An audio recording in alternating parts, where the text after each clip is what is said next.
you. Today, I'm so happy to welcome John Baumann to our Parkinson's Life Education Program. Please give John a nice warm welcome. Yeah, there he is. So now I'm going to, first of all, before we even get in here, I want to hold up John's book. And John, I don't know if you have another book but this is Decide Success. He's an author and a motivational speaker, among other talents. And I found this book on my bookshelf. This is how I found John. And I'm like, that looks interesting. And I brought it into a doctor's appointment and I was reading it in the waiting room and I came to a paragraph and he started talking about his diagnosis. And I'm like, what? He's got Parkinson's? But that's why I had it. So that's John, kind of a funny way how you and I met. I reached out to John and he, he's a big time public speaker and he usually gets charged, tons of money. And he agreed to come in here and speak to us just because we're good people, cool. I think. You're cool. You're cool people. Yeah. Before you go to the PowerPoint, let me say something. I'm like the OG of PD, which means the old gal of PD. I've had Parkinson's for 20 years. How many of you have Parkinson's for more than 20 years? Anybody? Let's see here. Yeah. Put it on gallery. I was diagnosed at 41 years old and I'm 61 now, so it's been 20 years. 15. So I want to share. I say to people that I should have a doctorate in Parkinson's because I've tried to learn as much as I possibly could, and since I became an inspirational speaker, I get to go to all the conferences. So I don't just show up for my segment. I'm there to learn. So I show up for everyone's segment, and what I do mostly is I bring it all together. We might have mindfulness. We might have boxing. We might have yoga. Just try to bring it all together. And hopefully make it worth your while. Someone to mute someone? Yeah, I'm gonna mute everybody that's not muted. Okay. I don't know how that. Wish I could do that with my family. Okay, that's good. Okay. So with that, let me just get to. There's going to be some dry humor in here, so don't. You can laugh. You feel free to laugh. I know Parkinson's is a horrific thing. It's awful. It's not something that I would give to my worst enemy, but it's something that everything in life you need to have some humor in it. And that's what I'm going to give you some, but along with information and motivation, hopefully, inspiration. So let's go to the first slide. Okay, hang on a second. How do you live your life to the fullest with Parkinson's? Not easy to do. What I do is I have a saying that's cherish the good days, survive the bad days. So this is called living your best life with Parkinson's. That's all we really have to do. I mean, you fall down, you get back up. You survive one day, you cherish the next day. You just do whatever you need to do to live your best life with Parkinson's. Next slide. March 15th, 2002, a day that shall live in infamy. I was going to see a neurologist at the reference of my personal care physician, and she didn't tell me why. So I went to see this neurologist. It was a crisp day in Louisville, Kentucky. The air was crisp. It was a beautiful day. I still remember everything about it. Went into the doctor's office, filled out the paperwork, and into the receptionist. She actually left for the day after she handed it to the doctor. Doctor comes out to see me and puts his hand out and I put my hand out to shake his hand, and he says, "You have Parkinson's disease." I was in shock. I was blown away. And everyone on this Zoom call can relate to that, because either you were told by someone and you're the caretaker, care partner, or you heard those words, and it's quite a shock. I remember when I was in camp, and another time when I was going Greyhound bus, we actually got in a bus accident. In camp, my bus tipped over, and the Greyhound bus went into some trees, and pretty tough accidents. And I saw white light when those things happened. And I saw white light again when I was diagnosed with Parkinson's. I don't remember the drive home or drive to the office. I don't remember anything about that day. It was like white light. It was slowed down. By the way, if you see me on a bus, get off the bus. You don't want to be on that bus. Go to the next page. I call this emotional roller coaster. And you're going to go through this for quite some time. There's an emotional roller coaster. I was 41 years old when I was diagnosed, and I was told that I had 6 years of honeymoon period. That's 47. So I was doing what I love to do. I love being a lawyer. I was a lawyer for a corporation, I loved doing it. I was able to do it for actually 7 more years. And then I went out on my own because I couldn't do full-time lawyering. I was not, my non-motor skills were not there anymore to the sharpness that I needed them to be. I couldn't juggle multitask. So I gave up practicing law after doing it for part-time for a little while. Go to the next one. Anyone, I guess I can't see you, so I don't know. Does anyone go and unmute yourself and tell me what this is, what emotion this is, what emotion this represents?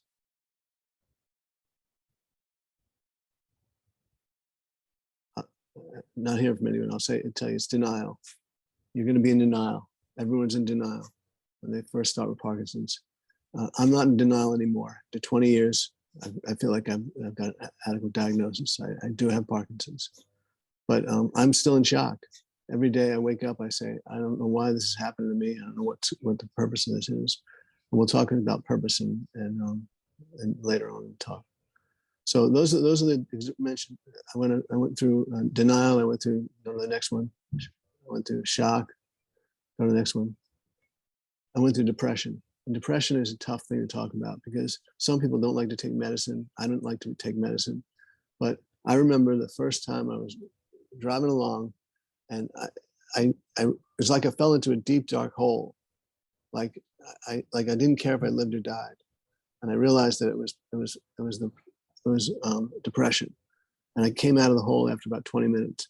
But I still felt like I felt like I never felt like this before. It was a black feeling, and about 2 weeks later, it happened again. So when it happened again, I went ahead and got medicine. At least I knew I was going to come out of it, so I was okay. But I've always been a positive person. You know, one of the things that my family talks about is that when I was 10 years old and my brother was 8, I wouldn't let him play in a fence fort that I made. And he hit me over the head with a rock, because he should have. I was not letting him play with me. And my mom screamed out when she saw me, and we went and got stitches. My brother tells a story, it was 2 stitches, but it was 10 stitches. And what happened was that later that night, they let me stay up past bedtime. So I was like, this is weird. And they got ice cream out around 9 o'clock at night, just for me. And the reason I remember it is because I took this tough situation, and I realized that I got something out of it. And I said I was the luckiest person alive. And hitting the head with a rock, but I was the luckiest person alive. So that's my dealing with depression. I started taking depressant medicine. I take it now, and it's something that I don't like to feel that way. And so the next big landmark for me was October 2008. And what was that for? That was when I left my job working full-time as an attorney. That was hard. I'd worked hard to become an attorney. I'd barely made it to Cornell Law School. In fact, I was called the weekend before classes started. I was the last person admitted. The admission officer said, you want a position and you want a spot in Cornell Law School? And I said, yeah, when do I have to decide? He said, this phone call. So I made a decision, that phone call, to go to Cornell and change the course of my life. And they said that I asked them if they could wait a little while and let me call my parents and talk to them first. And he said, no, this phone call. So that was a kind of an introduction to Cornell. But it was a great experience, 3 years of living every second to the fullest and just enjoying everything. You've heard this phrase before, you're not Parkinson's. And the way I phrase it is that Parkinson's is a part of me, but it's a small part of me. It may take over sometimes, but what I call myself is an inspirational speaker who just so happens to have Parkinson's. And that's a big step, because you're basically saying your Parkinson's is a minor part of you. Sometimes it takes over, but it's still not who you are. You're still the same person you were before you got Parkinson's, and you'll be the same person after, not after you get Parkinson's, but while you have Parkinson's. What I consider ourselves as ordinary people doing extraordinary things. And people have done extraordinary things with Parkinson's. People have become painters. They've learned new talents. They've done extraordinary things. And that's the group that we're in. That's what you can use this as a credo for your group. I remember when I was living in Louisville, Kentucky. I went to Southern Indiana for a workshop, all women Parkinson's workshop. And I said to the first woman, "Tell me about yourself." And she said, "Well, I've had Parkinson's for 12 years." And started talking to me about Parkinson's and what symptoms there were. I went to the second one. I said, "Tell me about you." And she said, "Well, I've had Parkinson's for 8 years," and went on from there. Around the fourth person, I said, "Stop, time out. You do not, Parkinson's does not have you. You do not have Parkinson's. Parkinson's does not have you." And the first woman, I said to her, "Tell me about yourself." She said, "Well, I grow prize roses for the state fair." I said, "Awesome." She said, "The second one, what about you?" She said, "I was an architect and I helped build a building in the Indianapolis skyline." So "That's great. That's great. I'd like to hear more about that." And went on from there. And it's a big perspective. It's a great perspective view, because you need to know that you can still be extraordinary, even though you're an ordinary person.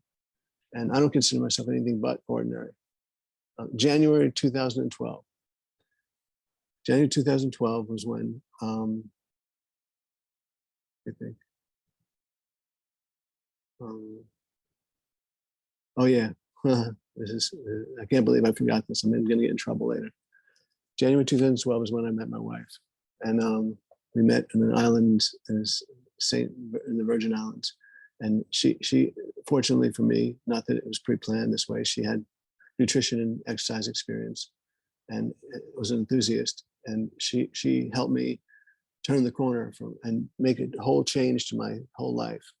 Working out, I used to think 30 minutes on the elliptical was good enough once a month, but it wasn't. And she slowly inundated me into different exercises that we did. And we exercise every day of the week, and we eat right. And that's the theme of this talk. That what can you do? What can you do? You can't go and find a cure for Parkinson's. You're not going to go back to college for 12 years and becoming a scientist.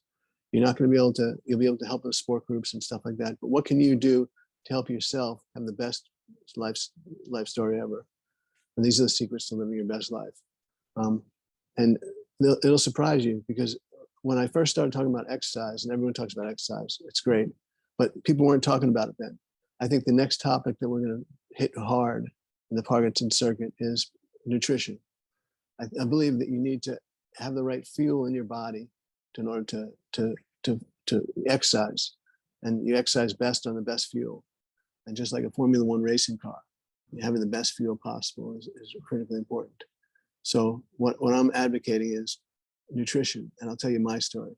What we did was we looked at the things that were realistic, and this is what I'm talking about. I'm talking about realistic, that you can't just be told to give up ice cream forever. That doesn't work. This isn't some obscure diet or whatever. I'm just going to give you what I've learned over the past 10 years with my wife, on what to look at. So nutrition, what you should often have, what you should fill up on, what you should, the yeses, what you can eat. And that's critically important, because what you can eat, to tell me what I can eat doesn't do me any good. I need to know what I can eat. And then sometimes, and then never, and then party the fun stuff. So let's talk about what often. Organic. It's my number one thing, because doesn't cost you anything. I mean, it costs you money, but it doesn't cost you anything in terms of having to put on an effort or whatever. You can get organic almost anywhere. Go organic, because for some people say that it's the pesticides and the herbicides that caused you to have Parkinson's in the first place, or metals or whatever. Getting out of that regime of eating non-organic is important. And it may cost you a little more money, but you still go to the grocery store and get the same vegetables. Just get them organic, or fruit, get it organic. Spring mix and spinach. We have salad a day as one of our meals, dessert, dinner, and lunch. And my wife makes the best salad. And you need to use spring mix and spinach. Wild caught fish, because it is less chance of mercury. Olive oil, when you do, instead of, a lot of people use, what's it called? Olive oil. Use avocado oil because it has a higher flash point. And avocados, I eat an avocado a day. I think that they're not the perfect food. It's close to being it. A little bit of walnuts, fruit, not too much. People think that eating fruit is healthy, healthy, healthy. Well, there's sugar there. So you need to be careful that you don't eat too much fruit, and to work with your dietitian or someone, a resource from a group here to do with that. And then water, lots of water. This is where I drink some water. Yes, but reduce your intake. Sugar, number one. Sugar is toxic. It does awful things to you. You can watch as many YouTubes as you can on sugar, and it'll tell you what to do. The problem is you can't get away from sugar. There's sugar in everything. Not everything, but close to everything. So if you look at the label, you'll see sugar. You see how many added. I look for added sugar. I look for added sugar because I don't want something that's added sugar. If it's naturally has the sugar, that's somewhat fine. So that's, and then the same with dairy. You can watch videos on that, gluten or meat or carbs and fried food. Go to YouTube. It's not that difficult. Go to YouTube and look at these YouTubes, put in the words and look at Parkinson's and sugar, or health and sugar, health and dairy. And you'll get a PhD like me in Parkinson's. So nutrition was the number one thing to discuss because it really, anybody, you're in a wheelchair, you can eat right. You're running marathons a day, you can eat right. Everything you can do, you can eat right. Never, ever, ever, ever. Soda, diet soda, sugar drinks. Don't try to get around this.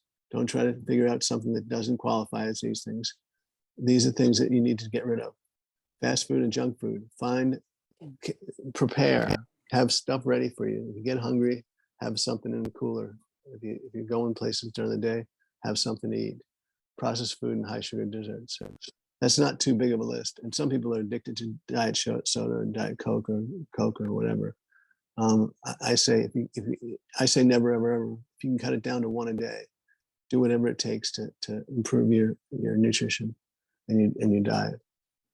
And then party, dark chocolate and red wine. This is my favorite thing. Every night I have a glass of red wine and some dark chocolate. That's kind of my guilty pleasure for working out and being diligent about my nutrition. My story of exercise. My wife used to do videos of exercise guys, and I would watch her in the living room, and she'd do all this wild stuff. She'd do the Heisman maneuver. She'd do the jump over imaginary logs. I thought I was the one that had the illusions or hallucinations, but she would jump over imaginary logs. And what we decided was what measures our workout is three things. Did I stretch? Was I able to stretch my muscles? Did I sweat? Did I get the cardio in and strengthen? Did I strengthen my bones or muscles? And that's the criteria we use. If it's 2 out of 3, it's not as good as if it's 3 out of 3. And then helpful hints. If you have fun, I'm getting a lot of information in here, but you can get my slides later. If you have fun, do it in a group, use a trainer, and have fun. I go to boxing every morning, every 3 days a week. And 3 days a week, I do the spin bike. But boxing is good because I see people I haven't seen in a while, or I see every week. And either way, they're a lot of fun. And it makes it for a funner time. You can't out-exercise a bad diet. How true is that? You can't, I don't put many slogans up there, but you can't out-exercise a bad diet. It's so critical to me that if you want to make a change in your life, that you improve your diet. That's what you need to do. And that's it. Daily discipline drive. When you get out of bed in the morning, and it's going to be another day, and just like the last day, it can get kind of monotonous. What I say is exercise as much as you can, and what you do is do it in the morning, do it at night, whenever you want. Do it daily. Have the discipline to do it, and have drive. What motivates you? What motivates me is my care provider, my caregiver, my care partner. I want to be in the best shape possible so that she has as little burnout as possible. Let me explain that. She's going to be my care provider, care partner for life. And the better shape I'm in, the less time I'm in a wheelchair, the more time we have time together, the better it is for both of us. So what motivates me when I'm on the floor and I'm doing the last push-up or the last sit-up or whatever, and I need to do 3 more, I think about her and I think about the sacrifice that she's making for me. That's what makes it important, because we are ordinary people doing extraordinary things. You can do the extraordinary thing of having your care partner not make it a life sentence, but make it more like a life sentence, a wonderful sentence, as opposed to a life sentence. Next. What does it take? Research, PDD. That's where I say I'm a doctorate. You need to stay in touch, stay in the resources, apply as many subscriptions as you can take, and pick out the best ones and maybe share them with me or others. But PDD is my doctorate in discipline, and discipline in Parkinson's. Discipline, you need to demonstrate it. Discipline is not about talking about it, it's about doing it. And if you've been talking about it for a while, about eating right, eating better, eating right, exercising and exercising right, then demonstrate it. Preparation, you have to put in the preparation effort. I stretch in the morning when I wake up before I get out of bed. I just take my time stretching because I know I'm going to be stiff from the night before. And that's preparation. And self-esteem. Self-esteem is an interesting thing because I've done some talks on this, and it's a whole subject in and of itself. I used to be a semi-professional softball player. I used to be a tennis player, high school sports. I used to be a lawyer. I used to be lots of things. Those things are no more part of my life, and no more. I don't have a label. I don't say John Baumann, attorney at law. Or when I meet someone, I don't say general counsel of this company. I don't say that because that's not me anymore. I'm now just John Baumann, and that can be a shocker to people. And you need to think about that and think about your own self-confidence and your own self-worth. I remember a story of a kid, and you might think about this when you're about your experience with this. Kid comes home, he knows his parents aren't home, he knows his brother and sister aren't home, walks in the house and says, "I'm home." He announces his presence of authority. Well, that's interesting because no one's home. But that's the kind of self-esteem that we need to have. We need to shout to the highest mountains. We talked about, I call myself Parkinson's proud. That we need to say that, I have Parkinson's, I'm able to survive the bad days and cherish the good ones. Motivation and vision. Like I said about my wife, you need to have an end vision. I have another one. My daughter is not married yet, and I don't want to roll down the aisle and on her wedding day. I want to still be able to walk, and that's what I'm going to do. Caring. This is a point where I want to talk about the care partners. I talked about it a little bit, but talk to you about your care partners. You have initials after your name, like a PhD, RTBDA. And that stands for rarely thanked, but definitely appreciated. Because care partners are not appreciated. They don't realize how much we appreciate the work that they do, whether they're cleaning the kitchen or doing things that we can't do. They're unsung heroes, and they should be exalted at every chance we get. So if you're there with your care partner, give your care partner a kiss or a touch of the hand or whatever it takes.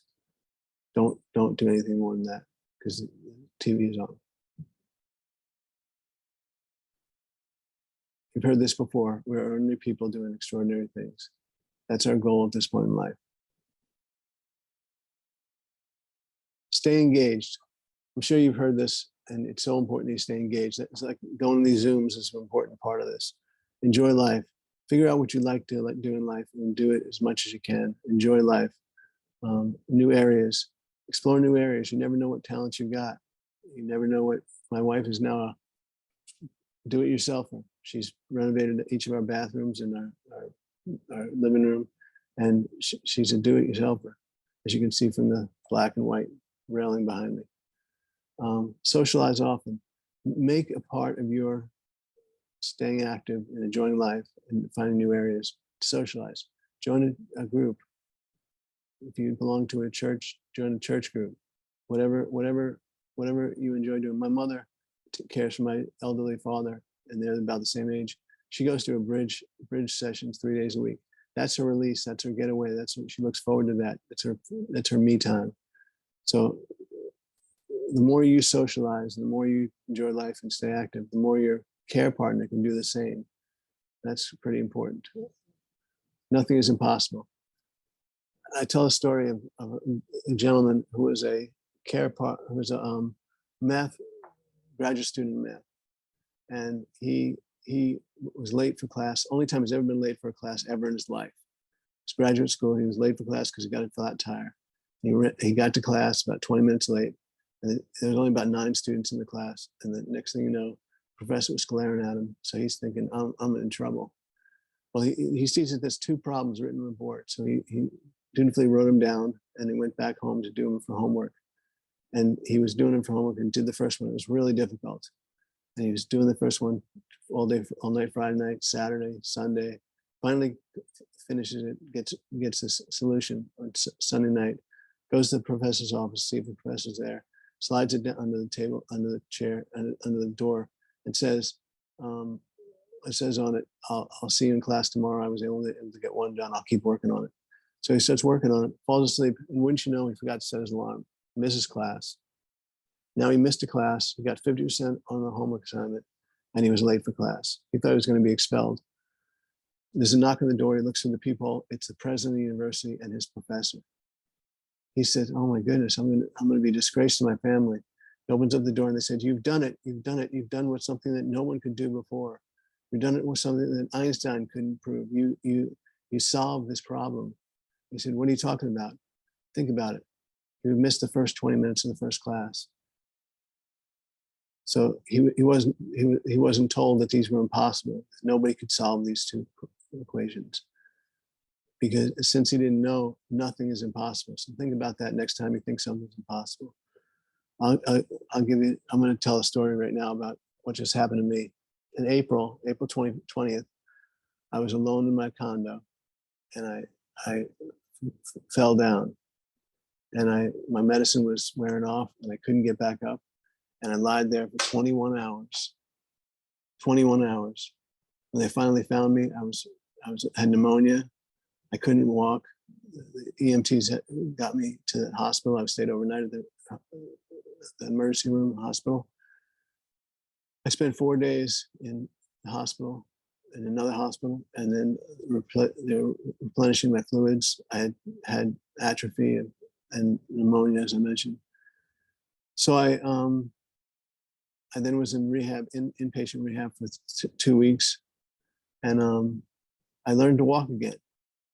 And everyone should have this humbling experience, because I could not walk. I was dependent upon other people for everything. Couldn't move my legs. I finally got up. I did the walker. I did a wheelchair. I did the walker. I finally was able to walk on my own 2 feet. Still a little bit unstable, but think about the fact that every day I had a victory. And Davis Finney likes to say, every victory counts. And that made a lot more sense to me once I went through this experience, because every victory counts. When I could eat my meal without someone spoon feeding it to me, when I could sit back up, when I could stand up, even if I was shaky, when I could use the walker, and then that's ordinary person doing extraordinary things. And let me tell you about my daughter.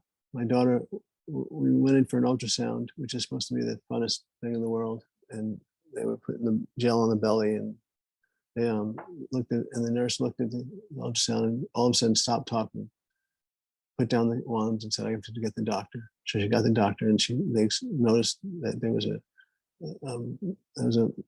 defect in my daughter. And her diaphragm didn't fully develop, and her stomach moved up into the chest cavity, so she couldn't breathe.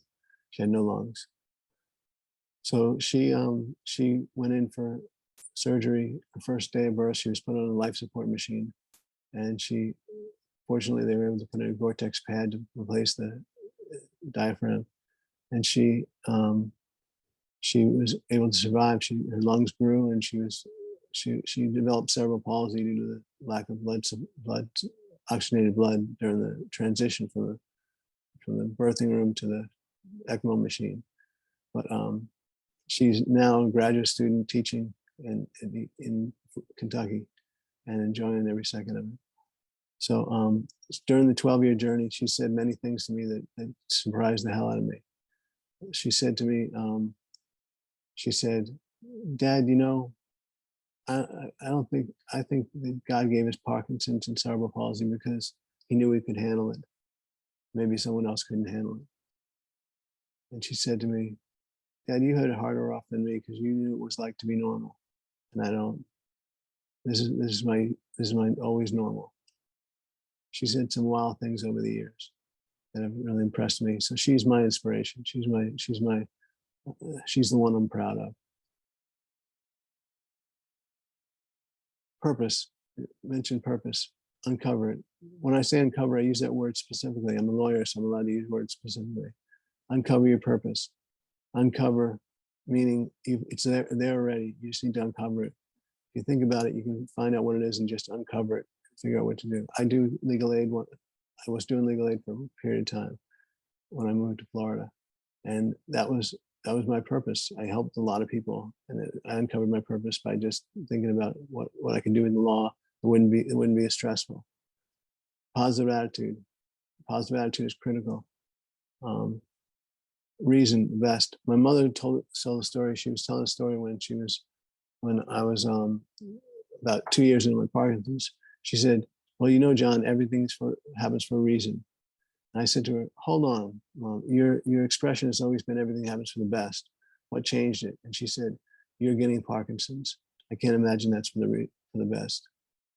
So I've made it my mission to convince her that what getting Parkinson's was for the best, for whatever you define that as. You Ain't Dead Yet. In my book, Beside Success, the subtitle is "You Ain't Dead Yet." The reason is because I don't think we're dead yet. I think we have a lot more left to give. And I think that it's important to realize that you ain't dead yet. And that's what I talk about in my book. How you still have life to give, you still have things to do. Sense of humor. My wife, when we first were married, we went to Venice, Italy. And we were walking along and walking over a bridge there. They have lots of bridges. And my foot started cramping. And I was like, "What is this?" And it was called dystonia, if you've ever heard of it. And I sat down on the curb and said, "I can't walk anymore." About 5 minutes later, she said, "Are you okay?" I said, my foot's cramping. I can't put any weight on it. I can't walk." She took my baseball cap off my head, put it on my lap and said, "Well, at least make some money while you're down there." You can't stress a sense of humor being important enough. I'll give you another story. Before Parkinson's, I used to play poker with the guys, and I was a terrible poker player. Every time I got a good hand, my eyes would light up and everyone would drop out.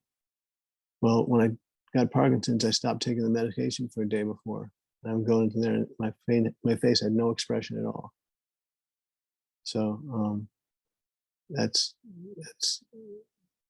they thought that I was cheating. I wasn't. Wait for the miracle. This is when you're at your lowest point, when it's noon on the second day of my lying down on the floor of this condo. I had to wait for the miracle. And someone finally came by and knocked on the door and came in and helped me out. But wait for the miracle. It'll happen if you wait for it. We're ordinary people doing extraordinary things.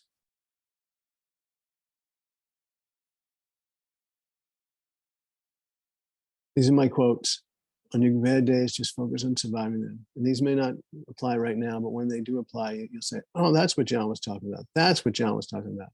On your bad days, just focus on surviving them. Always remember to cherish your good ones.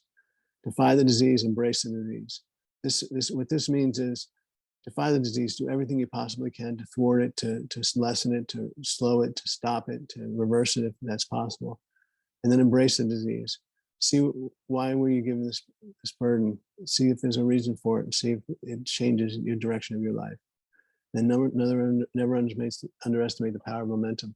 My wife always says, 1, 2, 3, blast off.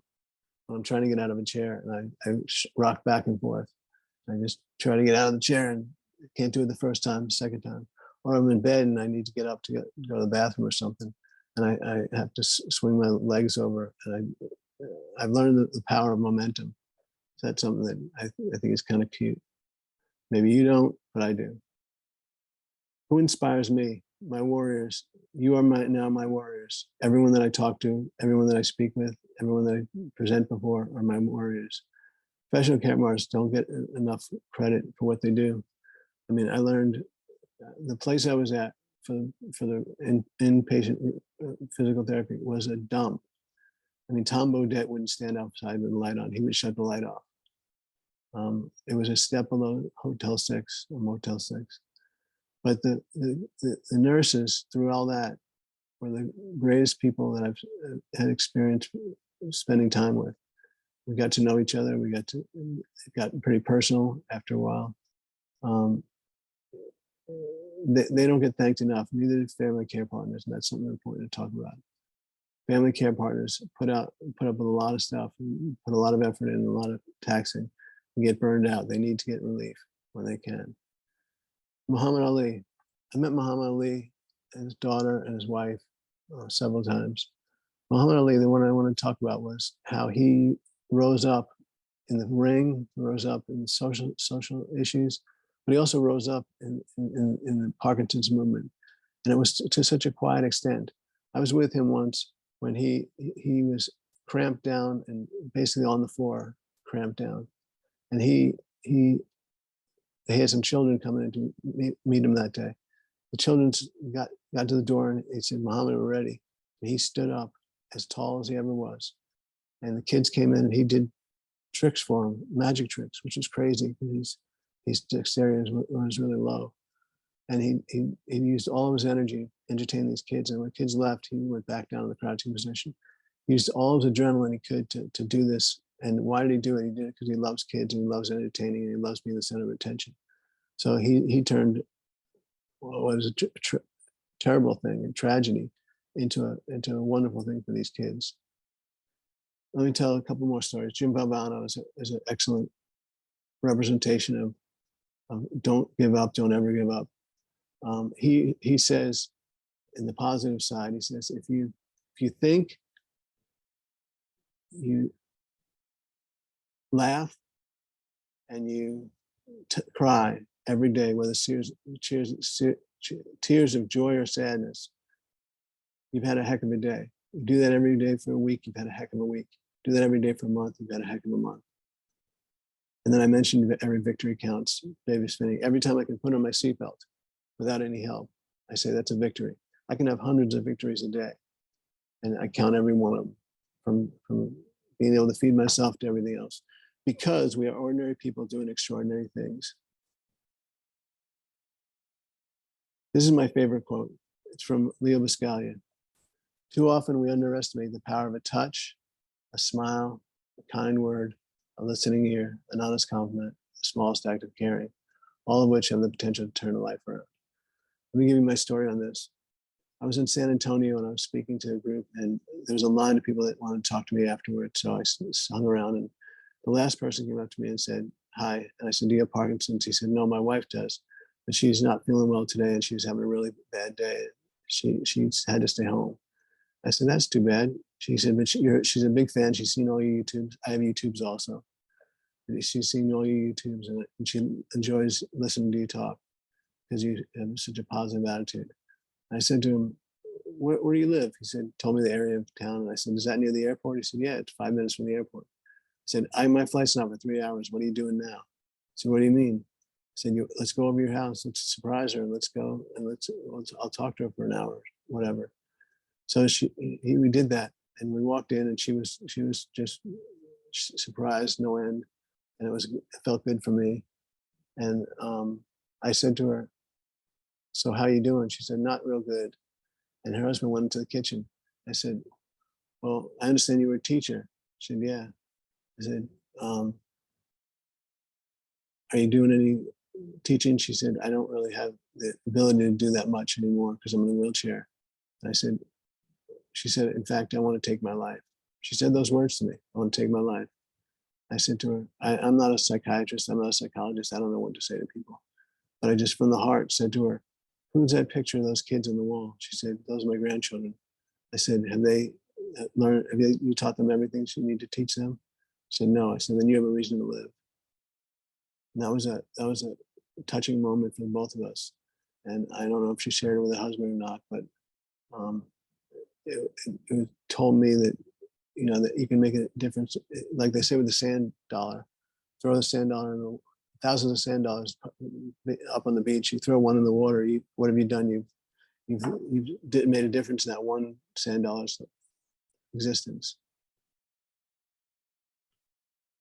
So what were we talking about? Becoming disciplined. You've been disciplined in something you've done in your life, whether it's your career or your whatever, or some sort of hobby. You become disciplined in it. Use that same discipline with Parkinson's. Be disciplined and do the things necessary. And I've outlined a number of them here. Stay positive. It's so important to stay positive. As bad as the days can be, there's always a positive if you look real hard. Optimistic. People say there's no such thing as optimism and pessimism. It's only facts. So you can, as a lawyer, I can tell you, you can put facts in the best light possible and the worst light possible. Be strong. You are stronger than you've ever believed that you could be. Be resilient. Resilience comes from just perseverance and keeping on and keeping on. And courageous. I love the word courage because you don't know how much courage you have until you really need it. That's my talk. Spread the word. I'm sometimes, as you can recognize with Parkinson, sometimes more monotone than others. Sometimes on stage I walk around a lot. So it's not easy to talk to you to Zoom without getting the verbal feedback from the people's expressions and faces. So, Yeah. Well, John, I want to have everybody give you, this is how we do it here, a round of applause for sharing your story and your courage and your failures and your triumphs. You know, a lot of the stuff that you have arrived at, I'm sure you know, are, you know, common principles that individual thinkers like yourself arrive at, tenets. But I really felt like coming from your perspective, for me anyway, and I want to open this up to the group, if anybody has comments or questions for you, was reassuring and was relevant and practical. And, you know, some of the things that you talked about, and just so everybody knows, John has agreed to give us his PowerPoint. So if you would like it, just I'll be sending out a recap with this video for everyone, and it'll be included there in a downloadable link. But I loved your concept. I know it's not yours, but of every victory counts. I'm glad you said that was Davis Finney, but I think that the way you applied that to your life, the seatbelt analogy, you know, turning on these small things, making these small things into victories, I think can maybe create in a manner that momentum that you're talking about. And the concept of staying engaged, I think is so important. And you talked about volunteerism and all, and that's so great. I mean, I think that there were so many things here that we've maybe scratched the surface of that you've really uncovered, if we could say uncover your purpose. Yeah. I thought that was really neat too. That concept of uncovering your purpose, it's there. You just have to pull the sand aside and reveal the chest that contains the magic purpose. Let me make one more comment. Yeah, go ahead. And then I want to let some folks chime in. When I go out to restaurants, I don't see a lot of people like me. I don't see a lot of people in the stage of Parkinson's walking around in restaurants. And I wonder whether that's because people don't like to leave their house because they've got Parkinson's and they're not proud of it. Well, I'm proud of the fact that I have Parkinson's and I can go out to dinner and I can sit at a table and I can sit and do everything I need to do. So I'm imploring you people, go out to lunch, go out to dinner. Don't ever feel like you're going to be embarrassed by your condition. You didn't do a second-rate bungee jumping, or you weren't driving a motorcycle on a rainy road. You didn't do anything that caused this. You didn't cause this. So feel free to go out to dinner if you need to. Leave the house, do things. Yeah, I like to say there's a champion in every square here. And I want to give Walter a shout out.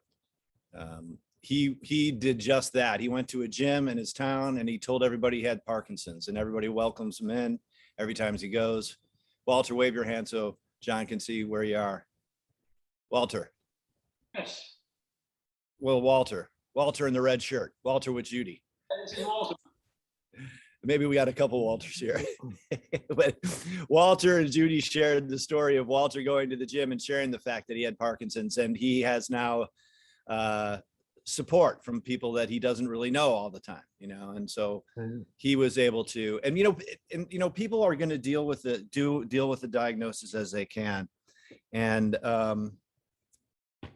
but I think it's the message you bring is of courage and acceptance and embracement, or whatever the word would be, is important. Hi, Judy.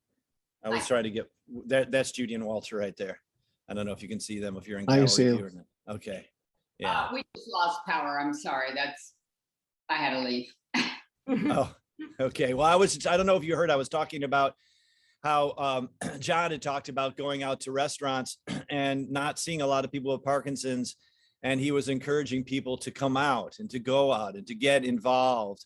And I was sharing with him Walter's experience at the gym. So I'm going to open this up. If you guys have any questions for John or comments, we'll open it up. And if not, we'll wrap things. Hang on, they got a chat here. Let me see what that is. Okay, so Brett, thank you. Your talk, perspective, and forthright discussion was wonderful. So you got a great review there. Yes, it's great. Patrick, Yes. if I could just say something.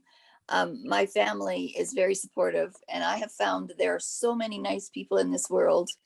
When you're walking around with a walker, they help you out as much as they can. And I'm actually going to Mexico with my family next week, so I'm Awesome. out there. My husband makes me get out. So Good. We went to, my wife and I we went to Malta, the country of Malta, last March, and it was difficult. It's a long flight. yeah. It's 24 hours of flying. Ooh, And that's really tough on my body. yes. But we had a magical week. It was awesome. And When was that? that was March 25th to April 3rd. We stayed 9 days. Oh. And if you've been, anybody ever been to Malta? Yeah. It's south of Sicily, and Mhm. it's an island of itself, and it's been through so many centuries of history. It's amazing. But I was worried about doing it. Like I don't drive anymore, for example. Yeah, I don't drive because I don't want to kill anybody. yeah. That's the one thing I don't want to do in my lifetime, is kill someone. And the more I did it, it's like a game of chance. The more I did it, the more it was likely to happen eventually. I went in the ditch twice, and I thought, that's it. I'm not driving again, because what if my grandkids were with me? There you go. Yeah. Was But that hard for you, John? How did you, I mean, you seem like you're very accepting and calm in the face of quite a bit. Mhm. So talk a bit, just briefly, about the decision to stop driving. I know that's a big one for many people, but it sounds like for you, it was a simple 1 + 1 = 2. No, it was not simple at all. It was a very Okay. difficult decision, because most of the time I'm on and I can do it. But when I go off pretty quickly. And when I'm driving along and I want to make a left turn, I can't make the left turn, and I'm going into some bushes, that tells me that it's not safe for me to drive. It's like, I'll give you an example. People talk about why they don't drink and drive. It's because they might get a ticket They might get a DUI. They might go to jail, whatever. That's not what you should be concerned about. If you're drinking and driving, you need to worry. You got to care about people. If you care about people you don't even know, or if you care about the people that you do know, you need to stop doing it, because it's like robbing a bank. You rob a bank, you get away with it. You rob a bank, get away with it. You rob a bank, get away with it. You're eventually going to get caught. And you don't know which one. It's the fourth time, or the third time, or the seventh time, or the 10th time. So for me, it was difficult because I go to boxing, but I have a friend of mine that picks me up. And I go to church and another friend picks me up to church. And I Uber. Uber is a great invention for us. It was designed specifically for Parkinson's people. I'm just kidding. But Uber or Lyft are for me, I live close enough that it's a $5 ride. I need to go to the doctor or something. So that was a difficult decision, but it was the right decision. And it scared me more to drive into bushes than it did to have to walk somewhere. So John, how long has it been since you stopped driving? It's about 9 months now. Did you have like that scare that all of a sudden you realize, oh my God, I gotta give up driving? Was that like a revelation, or was it? Multiple scares, but my wife walking down the steps. Multiple scares, but I also discussion with my wife about risking this. It was the same to my dad was making the decision whether he wants to stop driving or not at 88 years old with bad eyesight and not 100% mentally there. So it was, I watched him and I looked at him and I said, if I'm going to advocate to him that he needs to stop driving, I know I'm impaired, so I need to stop driving. And to get pulled over by a police officer and say, I'm sorry, Mr. Officer, I have Parkinson's, let me go. I'm like, you're either reckless or unsafe driver, or you're not a reckless or unsafe driver, whether you have Parkinson's or whether you have alcohol. So I don't advocate getting a ticket for that, but I advocate don't drive anymore. Sure. I mean, don't wait till you get in an accident before you stop driving. Don't wait till you get lung cancer to stop smoking cigarettes. It's pretty logical. Sure. Yeah. In an illogical world. Does John, John, Bill, does your go, Bill. wife drive you? Yeah, excuse Yeah. me. Does your wife drive you a lot? Listen to this. This is going to be really interesting for you. We sold both of our cars. Oh. We don't have a car anymore.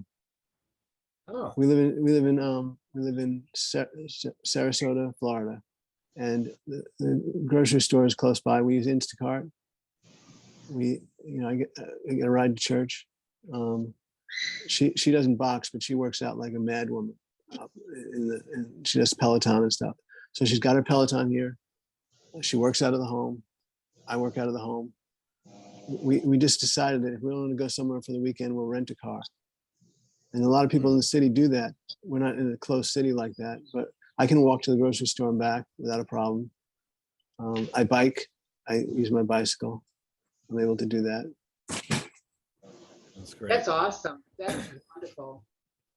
Do you have an electric bike, John? You have an electric bike. Electric bike? Do you have an electric bike? No, I like the exercise. I do it for exercise purposes as well as pleasure. Sure. You know what they call an electric bike? They used to call it a moped.